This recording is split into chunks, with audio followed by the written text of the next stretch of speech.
Hola, muy bien, muchas gracias. Ya listos aquí. También aquí ya listos a Ok, ver bueno, qué misterio revelamos el día de hoy. sale, pues ahí va lo mejor de Texas y Jalisco. Bien, bueno, hace un tiempo, no me acuerdo cuántas semanas o cuántos meses, una vez ya hablamos de la Guerra Cristera, ¿no? Por ahí, y resulta que ese video gustó mucho.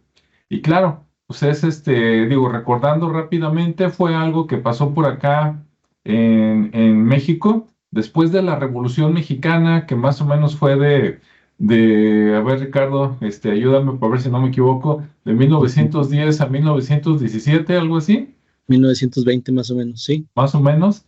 Esa fue la Revolución Mexicana y digamos que fue nacional. Y después siguió un movimiento de 1926 a 1929, según Internet, Ujú. aunque, fíjate, aprovechando y sacando ya novedades, hace rato estaba por aquí jugando con la inteligencia artificial y me dijo que había habido una segunda guerra cristera. Y dije, ándale. Vale. Dijeron que la nacional o casi nacional, porque hubo estados donde ni casi no pintó, como los estados del norte, ¿no? O sea, fue algo más como del centro, como del Bajío. Bueno, yo así lo siento. O sea, todo lo que fue Jalisco, Guanajuato, Michoacán, Nayarit, Ciudad de México, no sé, quiero pensar que es todo el Bajío, ¿no? Así como Querétaro hasta llegar a Veracruz al otro lado, pero muy en el sur, por allá Tabasco, Chiapas, o muy en el norte, ¿no? Allá, en la frontera con Estados Unidos, Chihuahua, California, como que fue algo que casi no pintó, como que el pleito era más acá en el cinturón del país, ¿no? Y entonces, según la inteligencia artificial, dijo que aunque fue de 1926 a 1929, después dicen que cuando llegó el presidente Lázaro Cárdenas, hubo otras restricciones, o sea, como que se quiso pelear otro rato con la iglesia, de 1934 a 1938, y que otra vez hubo un levantamiento, pero ya más leve, y que fue nada más, al parecer, en Michoacán y Jalisco. Sí, entonces Michoacán y Jalisco, al parecer, y lo que colinda con eso, como que fuimos los rebeldes, ¿no? Entonces, ese segundo levantamiento no lo tenía detectado, está interesante, habría que, quien esté interesado para que busque por ahí, ¿no? De 1934 a 1938, a ver qué pasó. Y bueno, casi siempre platicamos la historia y casi todo lo que es guerra, pues hablamos mucho de lo que hicieron los hombres, ¿no? Hay nombres por ahí, de cualquiera de los dos bandos, pero platicamos poquito de las mujeres y como fue un tema muy gustado, que le gustó mucho a muchas personas, dijimos, bueno, vamos a platicar un poquito de cómo participaron las mujeres más a detalle y algunos casos, ¿no? Y bueno, de mi parte sí, para sorpresa positiva, sí salió muchito. No sé por ahí, Ricardo, Julio, que tengan por ahí, ya sea de manera general o particular. Adelante. Sí, bueno, en mi caso, más que estaba buscando el tema de la Segunda Guerra Cristera, Ajá. aprovechando que estás hablando, pero no hay referencias, más bien hay secuelas, se menciona, pues, pero un segundo movimiento como tal, pues no parece, por lo menos acá conmigo. Pero Ajá. sí se menciona que hubo bastantes secuelas y como movimientos aislados, pero no a un nivel como el que se originó Ujú. en la primera guerra, ¿no? Que se hizo, ese primer movimiento de 1926. Entonces, pues bien, como comentas, pues le toca ahí a Elías Calles, ¿no? Plutarco Elías Calles, el Ujú. presidente, estar en ese momento.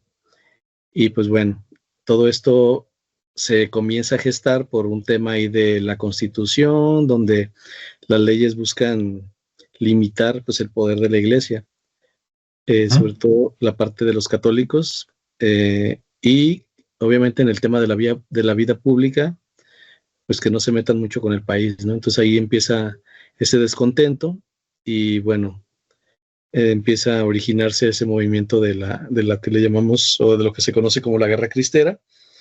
Y tras esa revolución que mencionabas, pues bueno, se busca consolidar un Estado laico donde se reduce la influencia, como digo, de la Iglesia. Digamos que en 1917 se incluyen los artículos anticlericales, como el 3, que es el de la educación laica, y el 5, donde se prohíbe las órdenes monásticas. Y también el 24, donde se limita el culto público, y el 130, donde está el control estatal sobre la iglesia, ¿no? Prácticamente con esos les limitan todo poder en el tema de gobierno. Ujú. Y bueno, se promulgan las leyes de calles que aplican sanciones penales a quien viole estas disposiciones.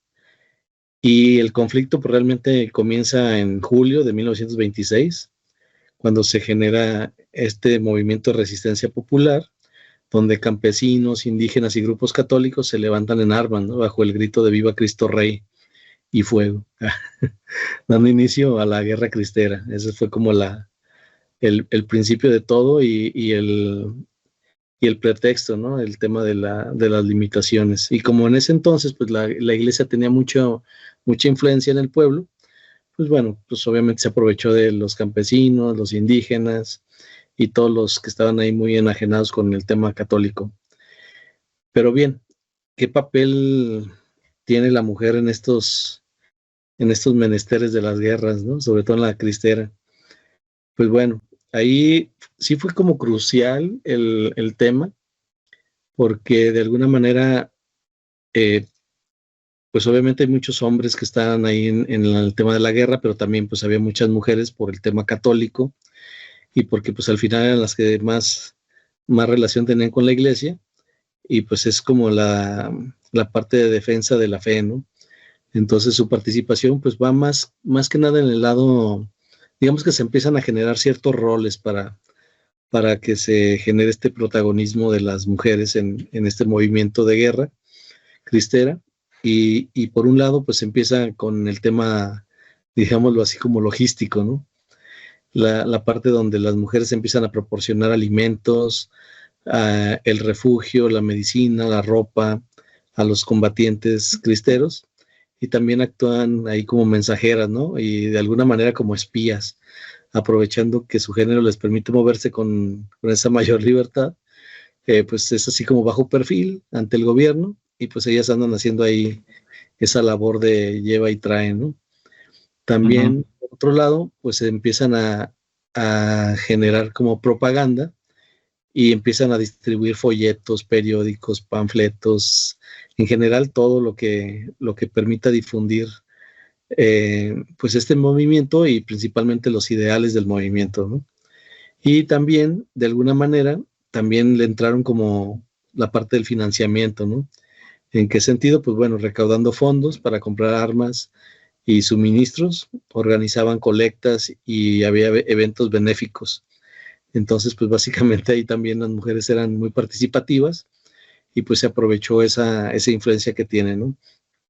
Por otro lado también la parte del liderazgo espiritual, pues ya que en ausencia de los sacerdotes, pues algunas mujeres empezaron a organizar las ceremonias, de alguna manera pues eran clandestinas y mantuvieron, digamos que la fe en las comunidades, ¿no? Entonces, principalmente esos roles jugaron en esa parte de la guerra.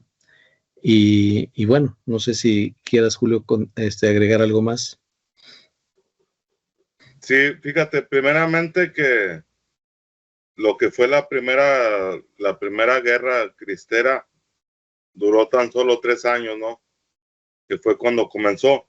Pero después de ahí surge una segunda ola que comenzó en el 1934 y no culminó hasta el 24 de febrero del 1941, que por ahí ya no fue a la mejor tan severa o a la mejor tan que no se cuenta tanto de esto, pero todavía seguía este descontento de todas estas personas, ¿no? Que en la mayoría eran campesinos, gente del campo, sembradores, que al ya haber sido adoctrinados por esta nueva religión que fue el catolicismo, que primero, fíjate, esto yo lo mencioné también anteriormente, primero peleamos por nuestras creencias o nuestras cosmogonía que teníamos como pueblos ancestrales, que nos quitaron a la Tonantzin, nos quitaron a Quetzalcóatl, a todo ese panteón de mal llamados dioses, que más bien era la comprensión de las energías naturales y procesos naturales que ellos personificaban. Y nos metieron el catolicismo después de la llegada de los europeos. Y ahora esta gente, sumida en esas creencias, pues crean un descontento, ¿no? ¿Por qué? Porque se quería de alguna forma descontinuar la enseñanza cristiana en escuelas, de que ya no pudieran ser estos misas, no pudieran ser ya en comunidades, que ya no se podía juntar la gente, y esto como quiera les causó pues un gran revuelo, ¿no? A las personas que se veían que se les estaba arrancando su lado espiritual, ¿no? Porque ya estaban acostumbrados a eso. Y es algo que es recurrente, ¿no? Es como podemos ver en la historia cómo la misma creencia o los dogmas que se nos vienen poniendo, somos tan tontos, pudiera decir, que a lo mejor se escuche mal, o tan creyentes o tan fácil manipulables, que nos vamos con cualquier cosa. O sea, ¿cómo te explicas que después de haber peleado tanto por creencias y por una identidad que se tenía como americanos, como anahuacas, hubiéramos caído a pelear ahora por la religión que nos vino a invadir, ¿no? O sea, por todo lo que pasó? Es como si en el transcurso del tiempo a las personas se les olvidara todo esto. Y es algo que hay que tener cuidado para no volver a cometer esos errores. Y ahora hablando del papel que desempeñaron las mujeres en estos movimientos, lo podemos ver en lo que son estas guerras cristeras, que también ese mismo papel se fue desempeñado durante la revolución, que todo el tiempo la mujer, al ser esa parte complementaria del hombre, ¿no? Es como que también toman su papel, y sabemos que las mujeres son bien revoltosas, son buenas para el mitote, ¿no? Como decimos por allá en México. Sí, buenos para el chisme. Sí, o sea, fíjate, aquí yo tengo, dice, las mujeres desempeñaron un papel crucial, no solo como aliadas de los sacerdotes, que fue lo que comentaba Ricardo, que a veces ya, o sea, las mismas mujeres se encargaban de oficiar las misas, ¿no? Para la comunidad, a falta de sacerdotes que andaban por allá en el pleito, pero también como participantes activas en la rebelión, apoyando a los cristeros con recursos, inteligencia, en algunos casos incluso en combate.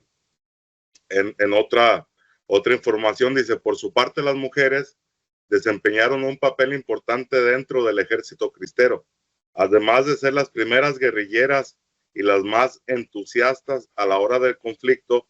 Se destacan más de 25,000 de las llamadas brigadas femeninas dedicadas a apoyar la rebelión. Y ahí vemos, ¿no? O sea, también el papel, que no tan solo fueron como esa parte sumisa, ¿no? Que a lo mejor no causaban tanto miedo, porque pues una mujer cómo va a poder golpear a un hombre y tumbarlo, ¿verdad? Pero participaban en varias formas, pero llegaron hasta el punto de formar brigadas también de combate. Y hay muchas mujeres que también están reconocidas, que no es muy fácil encontrar, pero hay mujeres que están reconocidas también en este tipo de conflictos, ¿no? participación en estas revueltas, pudiéramos decir. Así es. Muy, muy bueno. Y bueno, por aquí ya tenemos a varias personas conectadas y se reportó Javier Fregoso. Dice, excelente programa. Dice, una pregunta. Dice, ¿en 1925 ya hubo algún movimiento cristero o todo empezó en 1926? Y pregunta si tenemos Facebook para seguirnos. Lo del Facebook, le dije que lo anotamos, a ver si lo empezamos a crear en breve. Y de 1925 por ahí le contesté que oficialmente pues dicen que del 26 al 29, pero como la diferencia es muy poca, yo no dudo que desde 1925, ¿verdad? Ya hubiera problemas porque todo vino a partir de unas leyes de 1917, ¿no?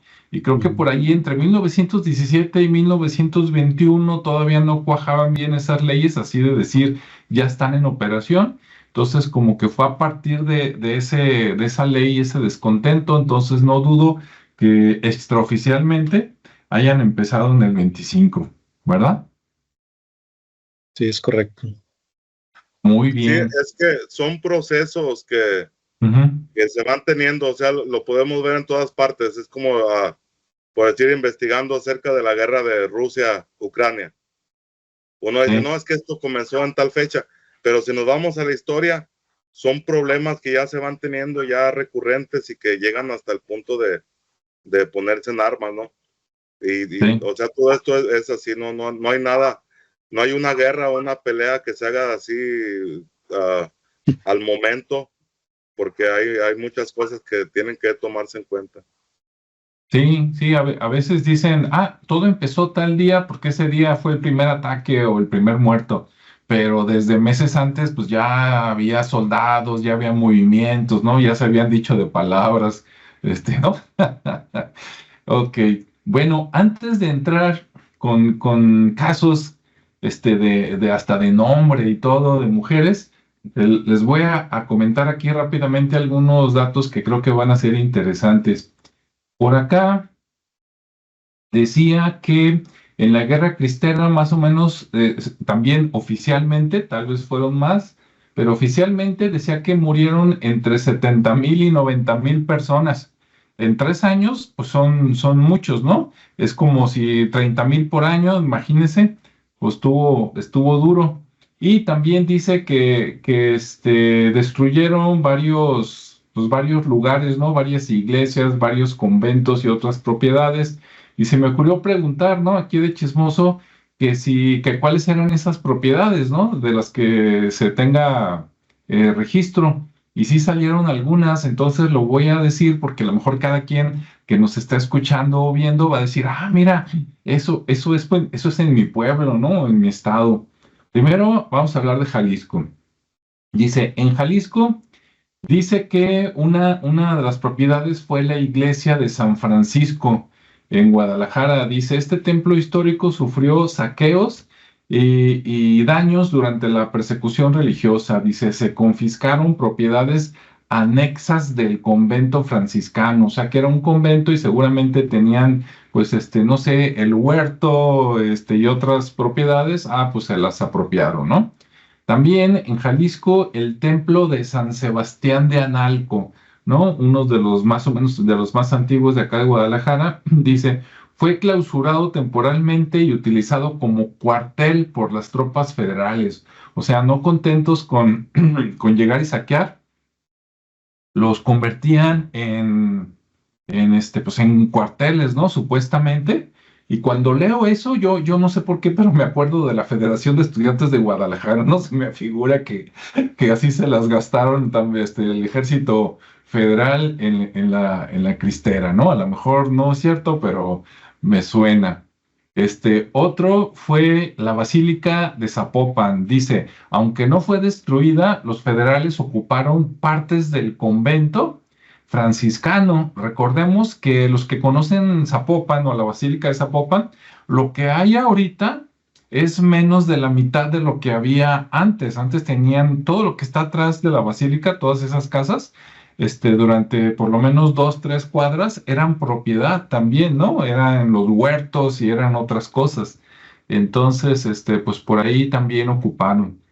Y en Michoacán, la Catedral de Morelia dice, aunque no fue demolida, dice, se reporta que soldados federales irrumpieron en su interior y saquearon reliquias, o sea, se robaron a los santitos, ¿no? Capaz de que hasta la cruz ahí la remataron o la vendieron por ahí. También en Michoacán, el convento de San Francisco en Morelia, dice, fue expropiado, o sea, ya no es tuyo, y utilizado por el gobierno, dejando de funcionar como convento religioso. O sea, ahí sí de plano, adiós convento, ¿no? En Guanajuato, ahí va Julio, en Guanajuato dicen que el templo de San Felipe Neri en León, dicen, sufrió daños durante la persecución religiosa y también el santuario de Cristo Rey en el Cerro del Cubilete. Dice, el primer santuario, o sea, como que después lo tuvieron que volver a construir. Dice, el primer santuario de Cristo Rey en el Cubilete fue dinamitado en 1928. O sea, imagínense, de plano para ahí va dinamita y ¡pum! Échate todo el edificio. Dice, por órdenes del gobierno. Dice, décadas después fue reconstruido y se convirtió en un símbolo de la resistencia cristera. O sea que lo destruyeron, quedó en ruinas y dice décadas después, o sea que seguramente no se arregló bien hasta por ahí de 1950, si no es que más, ¿no? ¿Qué tal? Ya casi acabo. Luego en Zacatecas dice el templo de Nuestra Señora del Refugio en Fresnillo. Dice, durante la guerra fue tomado por soldados federales y utilizado como cuartel. Y también en Zacatecas, la iglesia de San Agustín, dice, se cerró temporalmente y parte de sus bienes fueron saqueados. Y Colima, faltan dos.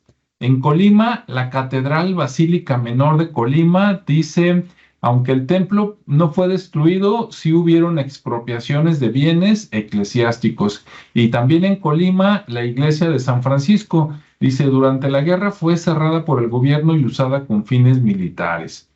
Y ya por último, en la Ciudad de México, el templo de Santo Domingo, dice, fue clausurado y algunas de sus propiedades fueron confiscadas por el gobierno, ¿verdad? Por no decir robadas. Y también en México, dice, en la Ciudad de México, Iglesia de la Profesa, esa no la conozco, pero debe de ser famosa, dice, fue cerrada temporalmente durante la persecución, aunque no fue destruida. Entonces, como ven, llegaban y agarraban los bienes y o los saqueaban, o los robaban, o los destruían, o los convertían en cuarteles, ¿no? Entonces imagínense que de repente un convento donde había monjas, que no quiero ni pensar, no creo que haya sido muy caballeroso de ustedes sálgase y aquí tomamos propiedad. A mí se me hace que a más de una la hicieron mamá, ¿verdad? Contra de su voluntad, pero bueno, cada quien. Entonces, pues vimos Jalisco, vimos Guanajuato, vimos Colima, Ciudad de México, Zacatecas y Michoacán, ¿no? Entonces, les digo como que sí es algo ahí más o menos del Bajío. No sé si de esas, propiedades o de lo que pasó ahí, Ricardo, Julio, quieran comentar algo. No sé tú, Julio, yo no traigo mucha información de ahí. No, pues lo que podemos ver es que en sí este movimiento fue en lo que fue el centro de México, diferente a lo que fue la revolución, que la revolución mexicana fue más al norte. Y podemos ver que todo esto comenzó en los asentamientos más antiguos que estaban aquí por parte de los europeos, que ya, o sea, León tiene más de 400 años de haber sido fundado, Guadalajara también, o sea, todas estas partes fueron ese centro donde las personas estaban ya más acomodadas a lo nuevo, ¿no? Que ya no eran simplemente españoles o simplemente nativos, sino que ya era el mestizaje en sí que se desenvolvía en esa zona. Y ahí podemos ver lo que es el choque cultural, ¿no? de estos pueblos, que todo comenzó por allá en el 1492, con la llegada de estas personas europeas aquí al continente americano, y que vemos que es un proceso que ha estado trabajando, no ha estado en evolución desde el principio de la llegada de estas personas hasta lo que podemos ver hoy, ¿no? Que ya hay se va haciendo una diversidad más grande, y a lo mejor ya en este momento ese choque intracultural de las dos facciones ya no es tanto, porque ya de alguna forma ya fusionamos.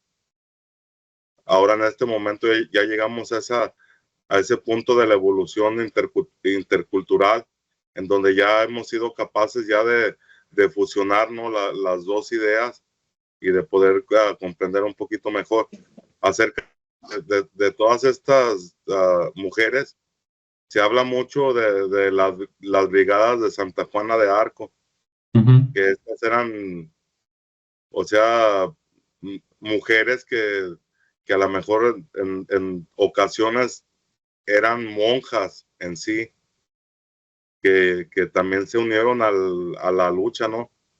Era como una lucha por la sobrevivencia de un pensamiento, de una filosofía,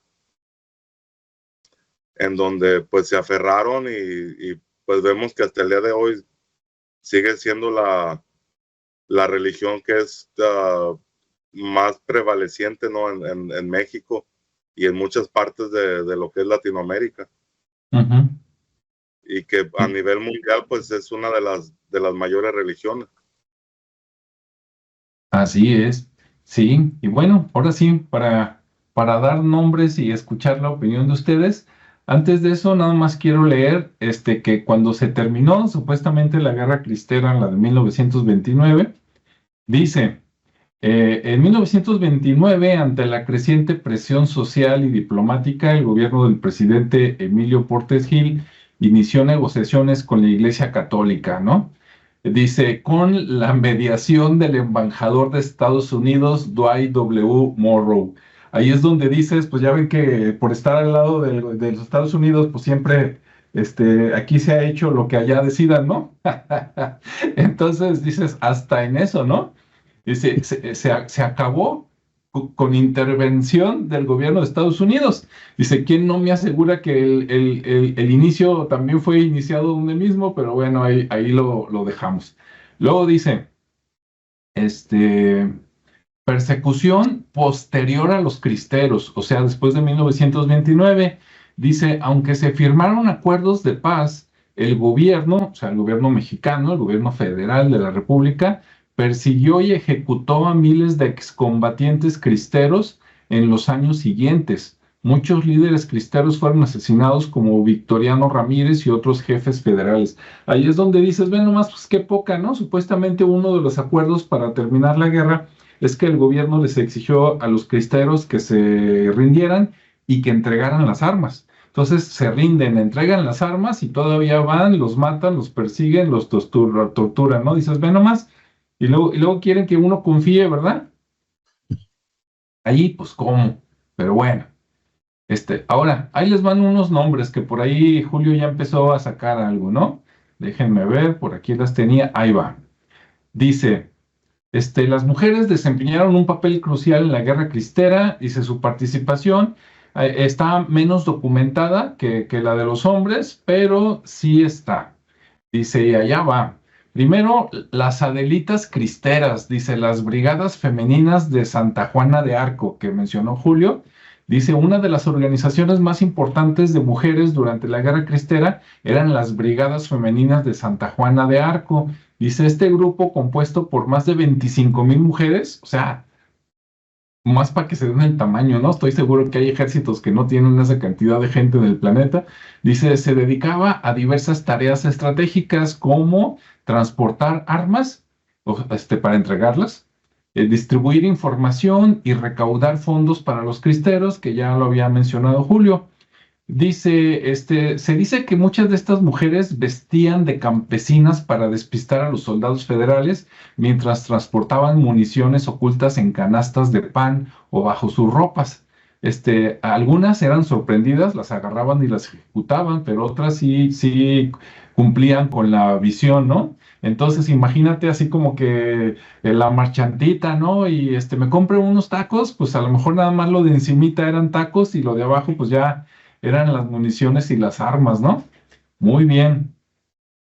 Segundo caso, dice la espía cristera, la historia de Maclovia Martínez. Ándale, dice, según relatos locales de Jalisco y Michoacán, Maclovia Martínez fue una joven que se convirtió en espía para los cristeros. O sea que espiaba al gobierno federal. Dice, se infiltró en los círculos de oficiales del gobierno, obteniendo información clave sobre ataques y movimientos de tropas federales. Dice, se cuenta que una noche fue descubierta y capturada por las fuerzas gubernamentales y antes de ser ejecutada gritó "Viva Cristo Rey", lo que inspiró a otros cristeros a seguir con la lucha, ¿no? Dice, su historia ha sido recordada en varias regiones como un símbolo de valentía. Entonces, Maclovia Martínez, me la imagino, aunque no haya mucha documentación, me la imagino como Mata Hari, ¿no? Pero en versión mexicana, acá por parte de los cristeros, ¿no? A lo mejor ahí, enamorando a los generales, ¿no? Del gobierno federal y pasando todo eso. Entonces, está interesante ahí de Maclovia. ¿Cómo ven? De una vez, hay otras 2, 3 nombres por ahí. ¿Los aviento o quieren comentar algo? ¿Sí? Ahí va. Ok. Sí. Dice, la mártir cristera, la niña de Zaguayo. Santa Josefita María Menéndez. Dice, en Zaguayo, Michoacán, existe una leyenda sobre una niña de 12 años llamada Josefa María Menéndez, quien se dice que ayudaba a los cristeros llevando mensajes entre los pueblos cercanos de Zaguayo. Dice, un día los federales la detuvieron y al descubrir su labor le exigieron que revelara el paradero de un grupo cristero. La niña se negó y fue fusilada. Se dice que antes de morir rezó el rosario y sus últimas palabras fueron: Dios mío, en tus manos encomiendo mi espíritu. Dice, aunque su historia no está oficialmente documentada, muchas personas de la región consideran que sí es cierto y la consideran una santa, ¿no? Ahí regionalmente popular. Entonces, hasta la de 12 años. La siguiente dice, el juramento de María del Refugio, la generala. Dice, otra figura envuelta en historias y leyendas es María del Refugio, una mujer que según la tradición oral llegó a liderar un pequeño batallón cristero en Guanajuato. La historia popular dice que su esposo e hijos fueron asesinados por las tropas federales y ella juró vengarlos, vestida con ropas de hombre y con un crucifijo colgado del cuello. Organizó un grupo de campesinos y combatió en varias batallas. Se dice que logró resistir varios ataques antes de caer en combate, convirtiéndose en una heroína entre los cristeros. Entonces, miren, nada más por eso que dice ahí, vale la pena hacer una película, ¿no? Es como la que hizo Mel Gibson ahí de Corazón Valiente, de Braveheart, nada más que mujer. Imagínate, matan a su familia y ella, pues, se hace soldado, organiza un ejército donde había hombres y gana varias batallas antes de que la maten. Haz de cuenta, Braveheart, nada más que acá, versión cristeros. Luego están las monjas guerreras. ¿Qué tal, eh? Las monjas guerreras, dice, el secreto del convento de Querétaro. Dice, en Querétaro hay una leyenda sobre un grupo de monjas que ayudaban a los cristeros desde lo clandestino, ¿no? Se dice que en un convento un grupo de religiosas ocultaba armas y medicinas para los cristeros. Durante una redada, las monjas fueron descubiertas y ejecutadas, pero su sacrificio permitió que un grupo de combatientes escapara y sobreviviera. Hasta la fecha, algunos aseguran que en el convento se pueden escuchar rezos y pasos por la noche, como si las monjas aún vigilaran desde el más allá. ¿Qué tal, eh? Hasta detalle paranormal y eso que no lo traía preparado, esa partecita no la había leída. Bueno, pues ahí están estos casos, entonces muy interesantes, no andaban nada más como parte de la bola, sino que tenían pues un protagonismo interesante, ¿no? ¿Cómo ven, Ricardo, Julio? Bien, bien. Digo, hay más mujeres, pero sí está interesante el hecho, ¿no? De lo que pasa y con ellas. Sí, ahora, Y también, sí, una cosa así rápidamente, que también podemos ver ese rol, que ese rol de la mujer no fue algo que sucedió simplemente ahí en ese momento, ¿no? Sino más bien es algo ya en la genética de las mujeres de estos territorios, que podemos ver en la ancestralidad que las mujeres también tenían un papel importante en las decisiones. Siempre sí, era un tlatoani que estaba al frente como para dar esa visión de masculinidad, de poder, pero todo el tiempo atrás de ese tlatoani había un grupo de mujeres que eran las que se encargaban en realidad de las decisiones más cruciales de los pueblos. ah, Y lo vemos en las culturas también, en la forma de que, por decir, en los Hopi, cuando, cuando eras hijo, por decir, tu madre pertenecía al clan del coyote y tu padre pertenecía al clan del oso, por nacimiento tú pertenecías al clan de tu madre y no al ujú, de tu padre. Y lo podemos ver como el tipo de los apellidos, ¿no? Que ya después de que sucedió todo, o que más bien fuimos uh, ahogados en toda la información que venía desde el Medio Oriente, desde ya de Israel, con la nueva religión, ahí a la mujer, en lo que es el judaísmo, que es la base del cristianismo moderno, a la mujer se le tiene como un ser inferior. No se le ve como ese complemento del hombre, sino más bien como un ser inferior, y que todo el tiempo tiene que estar a lo que el hombre diga. Y ahí es donde viene el patriarcado, y que eso precisamente es lo que vivimos, porque por ley cuando nacemos llevamos el nombre el apellido del padre primero antes que la madre, y es algo contrario a lo que usaban las culturas ancestrales, que ese apellido lo podemos ver como el clan. Y ahí vemos que ya después de la manipulación de la información o de la realidad que vivíamos, se nos fue quitado todo eso, pero eso no se va de la genética.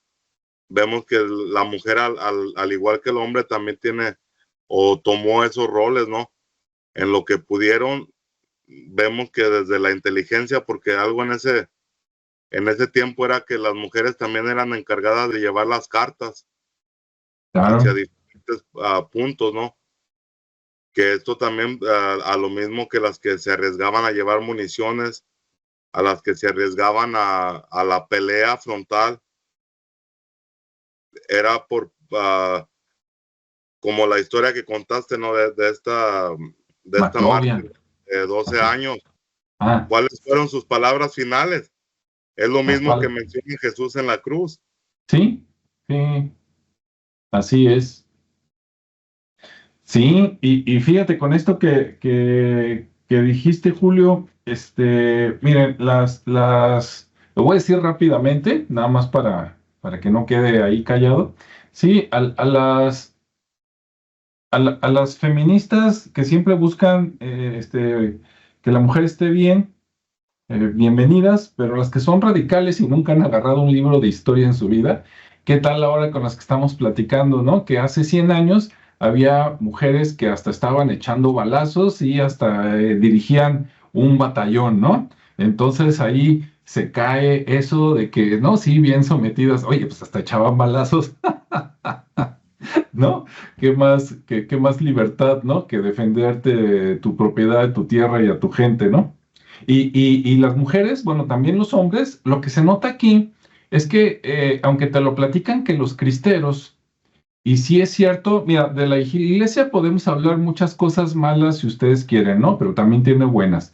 Pero esto de los cristeros realmente fue una lucha del gobierno federal contra el pueblo de México, porque el pueblo de México estaba bien a gusto ahí con la religión, y tú podías haber sacado una ley diciendo, bueno, que cada quien crea en lo que quiera y todos hubiéramos sido felices, ¿no? Y paulatinamente el que quiera creer en otras cosas o en otras versiones del cristianismo, pues todo hubiera estado tranquilo y no hubieras matado a nadie, ¿no?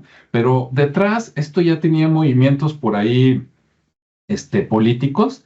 De hecho, México, desde que nace, por un lado, no siempre, ¿verdad? Pues desde que nace es un relajo, ¿no? De traiciones políticas y matanzas. A veces dice uno, se me hace que estábamos mejor cuando éramos parte de la corona española, aunque aquí muchos se van a cortar las venas, ¿no? Pero nomás nos hicimos disque independientes y empezó toda la matanza y no ha terminado, ¿no? Los que esta semana vieron las noticias de que, ay, en Jalisco, en Teuchitlán, descubrieron un lugar ahí donde pasaban cosas feas, que también los que nos están escuchando en Estados Unidos, si quiere usted en Alemania, en Holanda, ¿quién no te dice que a 2 cuadras de donde tú vives, pues ahí están torturando a alguien, ¿no? Y tú ni te enteras, pero bueno, es otra historia. Entonces, pues sí, las mujeres tuvieron un rol protagónico en la cristiada o en las guerras cristeras, ¿no? Como las conozca usted. Y fíjate, Julio, Ricardo, el fin de semana pasado fui a dar un curso a un rumbo, y como ese rumbo yo normalmente no iba, me fui muy temprano y después me enteré que precisamente estaba a 1 cuadra de lo que hoy es el Museo del Ejército acá en la ciudad de Guadalajara, que antes fue el Cuartel Colorado. ¿Y eso qué tiene que ver? Resulta que el Cuartel Colorado lo construyeron entre 1900 y 1903. Entonces fue posterior a la Revolución y posterior a la Guerra Cristera, pero por muy poquitos años. Tan así que en ese cuartel militar, que hoy es un museo y que pueden visitar gratis de martes a sábado de 10 de la mañana a 6 de la tarde, para el que quiera ir, sí vale la pena. En ese cuartel fusilaban a los cristeros. Sí, o sea, ahí a los que no querían hablar, que por cierto comentan que casi ninguno hablaba. O sea, todos se fueron a la tumba con tal de no traicionar sus creencias religiosas o a sus compañeros.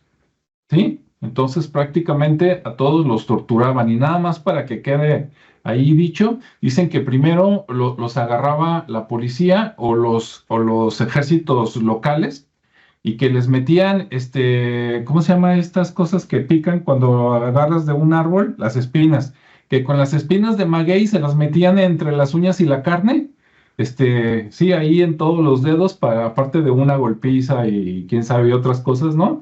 Para que hablaran. Y que cuando con eso no hablaban, entonces los llevaban al Cuartel Colorado, ¿no? Ahí como que con los golpeadores, los torturadores oficiales, ¿verdad? Profesionales del gobierno de la República. Y entonces ahí, como si estuviéramos hablando de la época de Cristo o de la Segunda Guerra Mundial, dicen que les pelaban la planta de los pies y los hacían caminar por ahí, les daban unos latigazos, ¿verdad? Alguna golpiza, y que cuando de plano, ya no, pues ya los mataban, ¿no? Y yo dije, no, de seguro ahí abajo debe de estar enterrado, así como si fuera la ex casa de la Federación de Estudiantes de Guadalajara, ¿no? Llena de cadáveres. Y resulta, dicen que no, pero dicen, ¿no? Ahorita está muy bonito, vas tú y hay unos aviones ahí de exhibición y todo, pero dicen que ahí nunca se enterró ninguno, sino que llegaban las carretas y echaban los cadáveres. Y de ahí se iba la carreta hasta el Panteón de Mezquitán, ¿sí? Avenida Federalismo, y allá los echaban, el que quería reconocerlos, iban a reconocer a sus cuerpos, y si no, los echaban a la fosa común. Normalmente los echaban a la fosa común. ¿Por qué? Porque si tú tu hermano participó de cristero, lo agarraron, lo torturaron y lo mataron, y después tú ibas a pedir el cuerpo, decían, ah, tu hermano era cristero, tú también eres cristero, entonces órale, ahora te toca a ti, ¿no? primero las de Maguey y luego todo lo demás que les platiqué, y al final de cuentas también lo mataban, entonces nadie iba a reconocer los cuerpos, por lo menos oficialmente, ¿no? A lo mejor con una lana para los sepultureros, pues sí, oye, cuídame ese, porque es mi papá y pues lo quiero enterrar a su pueblo, no dudo que haya pasado eso, ¿no? Pero así de bonito se las gastaba el gobierno federal. Y esto de las torturas y todo eso, lo bueno es que no me fijo en los nombres, ¿no? Si no, mañana regañaban a lo mejor a un general por ahí, pero lo vi en un video, ustedes buscan videos ahí del cuartel general y es relatado por uno mismo de ellos que dijo, no, en aquellos tiempos así los torturaban y tan y esto y todo, ¿no? O sea, platicado por un militar. Y no está platicado así en breve, ¿no? En esos podcasts que ahora se usan de para que no me vean todo tapado. No, no, no. Como que le dieron un tour a un youtuber que ahorita no me acuerdo cómo se llama, que salió que él sacó un video del cuartel Colorado de hace 2 años, y ahí lo platica un militar ahí con todo lujo de detalle. Dices, válgame. Bueno, hasta aquí. Me callo, ahora sí lo que quieran comentar. En todo eso, a lo que comentas, Alejandro, a veces nos quejamos de las guerras convencionales, ¿no? Que a lo mejor la muerte de todas las personas es mucho más fácil y menos dolorosa, porque ya cae una bomba y el que está ahí cerquita se acabó al instante. Haz de cuenta como si murieras en un sueño, cuando estás dormido. Y antes, o sea, tan solo el mayor ejemplo es Jesús, ¿no? Que está ahí en un libro religioso al que lo torturaron. O sea, tan solo imagínate el que te traspasen tus manos y tus pies con un clavo, literalmente, y que te claven a una cruz que allá por allá hasta arriba. O sea, imagínate todo eso. Era como si más que querer que te murieras, era como una tortura, ¿no? Como que para sufrir antes de morir. O sea, todo lo que mencionaste, eso de cortar las plantas de los pies y hacerlos caminar en piedras, que ya con un latigazo, ya si no caminas es porque ya estás muerto.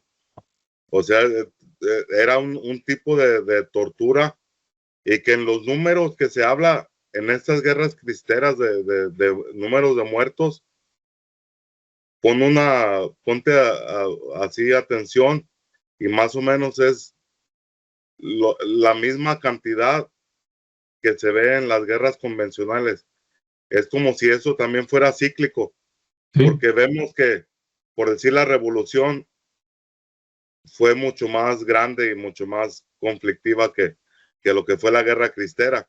En la revolución comenzó en el 1917 y luego vemos en el 2017, otra vez, después de 100 años, en el mismo territorio, que comienza una guerra o una revolución, pero diferente, que ya viene a ser la guerra contra el narco, donde hubo una cantidad inimaginable de personas que fallecieron, en donde se han encontrado fosas comunes en cualquier parte de cualquier territorio, en donde es una inmensidad de personas que pierden la vida, y que esto es como si fuera algún tipo de ritual de Como energía. un sacrificio, ¿no? A cambio de algo. Exactamente, o sea, como que, o sea, nos remontamos al pasado, que si los mayas, que si los aztecas, que si los incas hacían sacrificios humanos. Es que todo el tiempo han existido en la tierra las dos fuerzas, ¿no? Una que te hace ir por un camino bien, y la otra que te hace o que te pide cosas a cambio de otras. Y que vemos que todo el tiempo estas guerras han sido tan solo por prevalecer, han sido por el poder, han sido por conservar una ideología, y son cosas, la mera verdad, que son, o sea, que no tienen ningún valor. O sea, que es como si estuviéramos peleando a lo puro pendejo, y discúlpenme la palabra. Exactamente. Es como que llega un grupo o llega una voz de más arriba y empieza a faccionar a grupos, a llevar a unos de un lado, a llevar a otros del otro, y al último terminar en un conflicto. Así es. Ahorita que dijiste eso, Julio, ahora para los que nos están escuchando en diferentes países, exactamente, ¿no? Es como ahorita la cosa allá en Ucrania, dices, ¿cómo es posible que en la ONU y en foros internacionales esté ahí Putin y esté Zelensky, ¿no? Y se saludan y se sientan y pues a ver cómo le vamos a hacer mientras ellos están mandando a su gente a que se mate, ¿no? Total, pues uno de los dos que diga, pues me rindo, total. De todas maneras vas a entrar y de todas maneras todo, pues lo demás es puro show, ¿no? Si de veras fuera algo honroso, pues mejor que se peleen Putin con Zelensky en un ring, ¿no? Y el que quede vivo, pues ya ganó. Alex Lora, el cantante del Tri, ¿no? Decía cuando fue la guerra, no me acuerdo, que decía que George Bush y Saddam Hussein que se suban al ring y que se den en la madre entre ellos. Porque, y aparte que no es tan solo entre, el conflicto no se hace entre dos países, sino que estos conflictos tienen una repercusión mundial en la economía y en los recursos, porque hay muchos países, como en Ucrania. Ucrania es uno de los países que de alguna forma le daba el sustento de granos, de energía como el gas a lo que es Europa. Y ahora en conflicto no hay granos. ¿Por qué? Porque están peleando, hay guerra, no se puede cultivar, no se puede sembrar. ¿Y qué es lo que pasa? Que todo empieza a tener un precio más alto y empieza un tipo de escasez. Entonces todo esto es como si fuera un plan para de alguna forma quebrar la economía y quebrar el sistema, para llevarnos a un conflicto aún mucho más grande, que eso también tiene un ciclo y que tiene unos patrones. Viene una pandemia, después una crisis económica y después de eso viene una guerra mundial, y que los dos primeros factores ya los tenemos.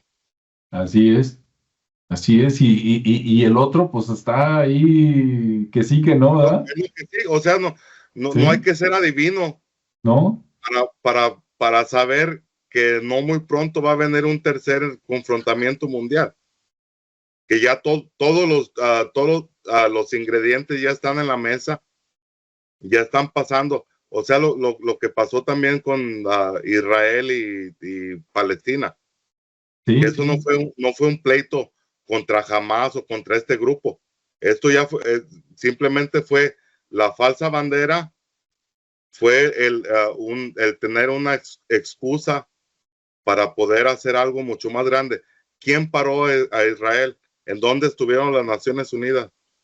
Eso no fue ni siquiera, podemos ver un tipo de guerra en una forma política, diplomática, en lo que es Ucrania y Rusia, pero lo que pasó entre Palestina y Israel, eso no se puede ver como guerra, eso es un genocidio, porque se encargaron no de combatir al enemigo, que el enemigo era simplemente un grupo terrorista, sino se encargaron de matar, de desaparecer a muchas personas, en su mayoría mujeres y niños, para que esa raza desaparezca.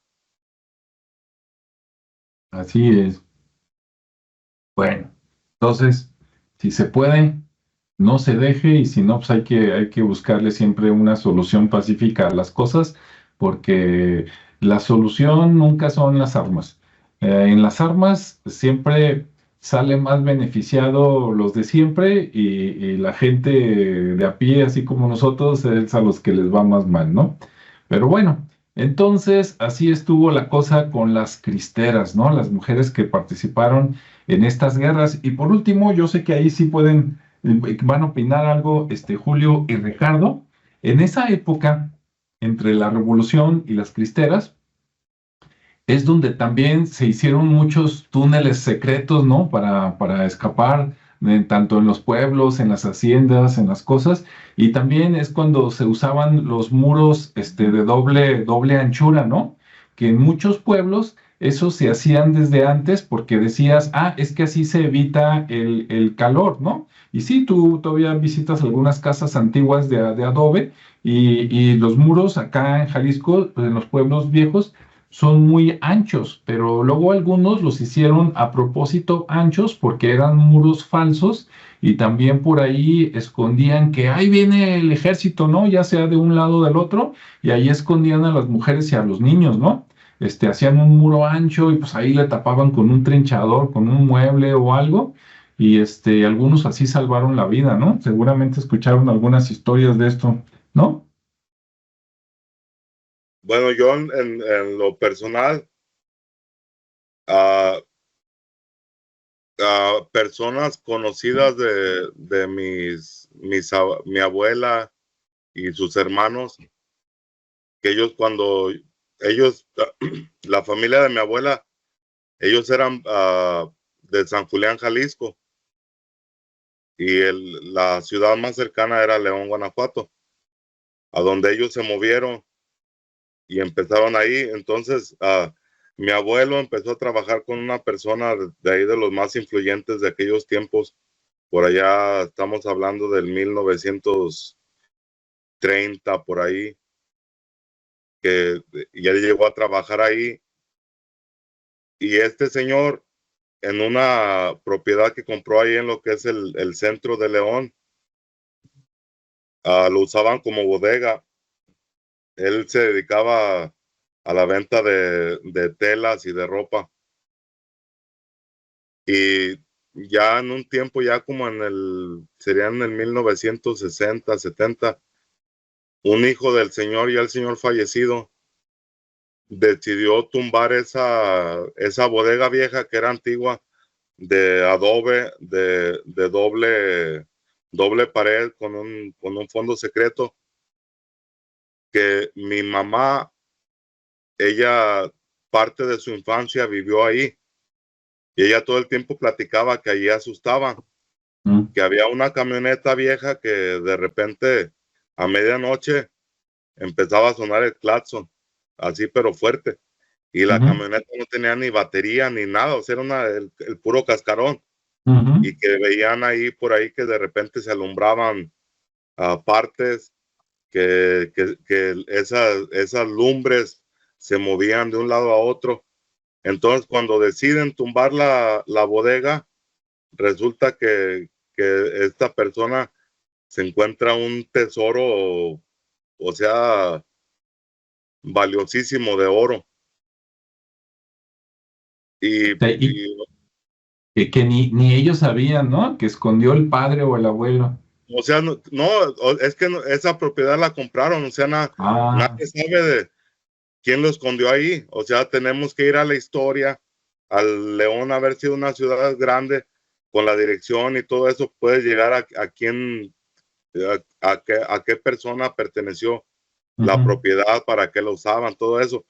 Pero, o sea, lo interesante es que en ese tiempo, como había mucho conflicto, pero como todo el tiempo pasa en las guerras, hay personas que están en un bando y que están en el otro, pero al mismo tiempo hay personas que son neutrales, o sea que, si sabes que a mí no me interesa pelear, yo no quiero nada de eso, yo quiero estar bien, pero al final del día, estas personas vienen a ser las víctimas del sí, conflicto. ¿Por qué? sí. Porque están entre en medio de las dos facciones y ellos sin tener ningún interés.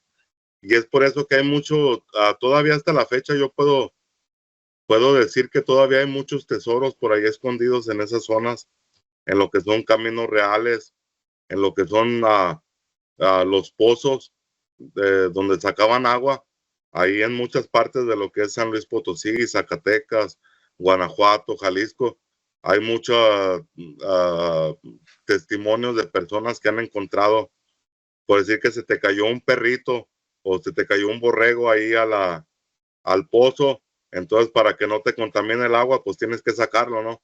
Y entonces al descender al pozo, se encuentran que ahí entre las paredes hay niches en donde hay oro, hay monedas, hay cosas valiosas, porque pues era, vamos a decir que el patrimonio de esas personas que estaban en medio del conflicto, que no tenían nada que ver con esto, y que resultaron siendo las víctimas, porque en su mayoría persona que llegaba, seas el ejército cristero o el ejército federal, llegaban a abusar, llegaban a matar, a violar, o sea, eran cosas muy extremas, negativas, que pues que solamente suceden en medio de este tipo de conflictos. Así es. Muy bien. Sí. Ricardo, ¿alguna historia tú se habías escuchado ahí de los emparedados y los tesoros ahí en los muros, no? Sí, sí, sí. Pues todavía es muy común que mucha gente se dedique a eso, ¿no? Andar buscando los tesoros o yendo a propiedades a excavar y todo eso. Y pues sí, digo, ahorita ya no es tan común que lo encuentren, pero anteriormente sí, sí había muchos lugares donde luego las fincas se quedaban solas, ¿no? De repente las abandonaban porque familias que estaban ahí, pues encontraban vasijas con oros, con monedas, con muchas cosas, y pues se iban para que después no las fueran a encontrar o a pedir prestado, ¿no? Entonces se iban, así como la gran cantidad de túneles que hoy existen en las ciudades subterráneos para escapar o para vincular de un lugar a otro, pero finalmente como eran salidas, pues finalmente, así como las salidas de emergencia, ¿no? Ujú. Entonces, desde la revolución, porque pues ya desde el movimiento con Josefa ya existían ese tipo de pasadizos, y bueno, con la parte cristera pues se vienen a ampliar todavía, ¿no? Por eso ahí quedó la costumbre ahí en Guanajuato, ¿no? Ya que la ciudad está llena de túneles para los coches, de una vez los empezaron a usar. Sí, sí, Pero pues bueno, ese es chiste. Y así es. también pues hay cosas también que dentro de todo o más bien de este movimiento y de este fervor religioso, pues empezaron a comunicar como de carácter milagroso, ¿no? Como leyendas. Y también hay muchas historias, y una de esas historias, así como dato curioso, es la del ángel de los cristeros.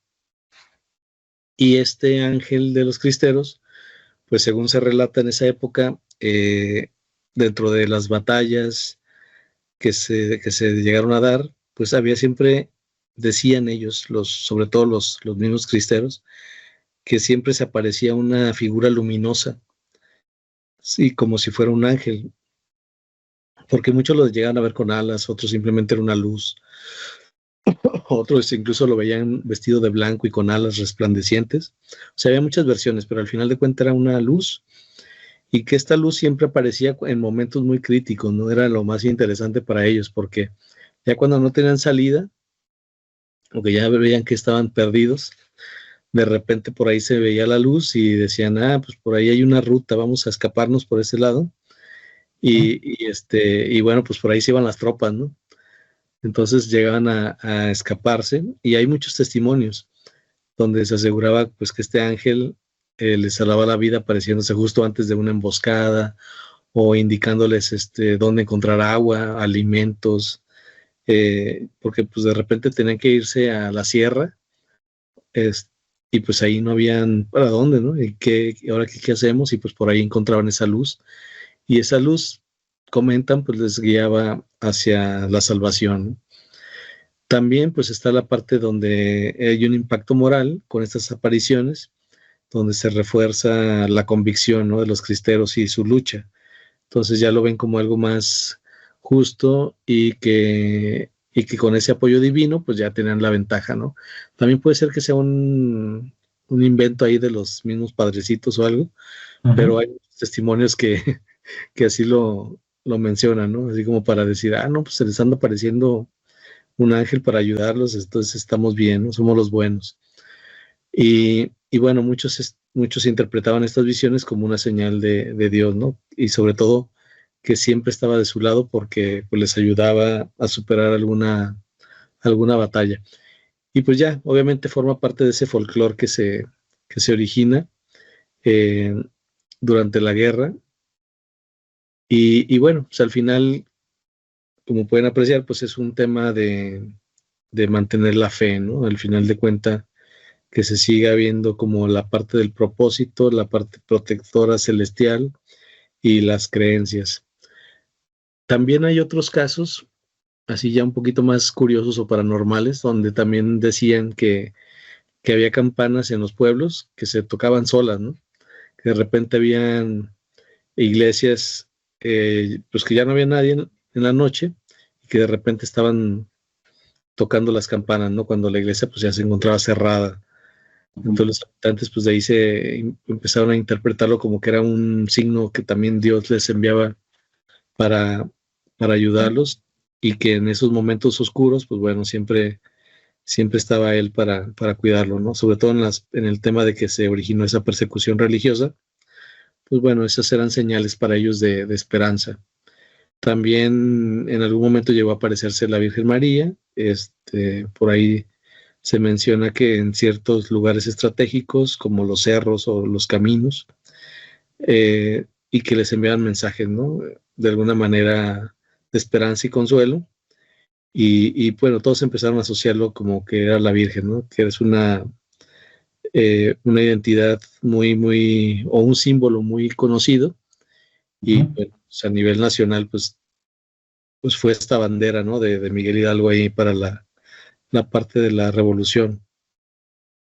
Y también otras luces misteriosas en el cielo, ¿no? También había extrañas luces en el cielo que se interpretaban como señales divinas, y también se interpretaban como estrellas fugaces o resplandores, o bueno, y también lo decían, pues eran las bendiciones, ¿no? Que les estaban haciendo llegar para que continuaran o cambiaran de estrategia dependiendo de la situación que se encontraban. Pues ahí cada quien lo interpretaba ahora sí que lo acomodaba, ¿no? Según la necesidad.